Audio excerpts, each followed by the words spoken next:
येत्या 24 तासांमध्ये मुंबईसह उपनगरामध्ये जोरदार पावसाची शक्यता हवामान खात्याने वर्तवलेली आहे। महाराष्ट्रामध्ये मान्सूनने दमदार पुनरागमन केलेलं आहे। विशेषतः मुंबईसह पश्चिम महाराष्ट्र आणि कोकणामध्ये पावसाने जोरदार हजेरी लावलेली आहे। रत्नागिरी, सिंधुदुर्गासह रायगडमध्ये पावसाने संततधार लावलेली आहे, तर मुंबई, ठाण्यामध्ये पावसाने थैमान घातलंय। पण त्याच वेळी पावसाची खरी गरज असलेल्या मराठवाडा आणि विदर्भामध्ये मात्र पावसाने अजूनही दडीच मारलेली आहे। मराठवाड्यातल्या बीड जिल्हा वगळता इतर कोणत्याही जिल्ह्यामध्ये पावसाचं दर्शन झालेलं नाहीये। काही ठिकाणी तुरळक पाऊस वगळता उर्वरित मराठवाडा हा कोरडाच आहे, तर तिकडे विदर्भात अजूनही मान्सूनने म्हणावा तसा पाऊस बरसलेला नाहीये।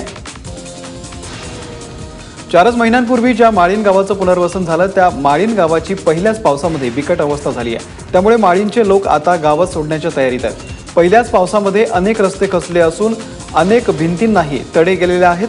माळीणचं फक्त पुनर्वसनच नव्हे तर आदर्श गाव म्हणून नावारूपाला आणू असं आश्वासन सरकारने दिलं होतं, मात्र पावसानंतर असे सर्व दावे पोल ठरलेले आहेत।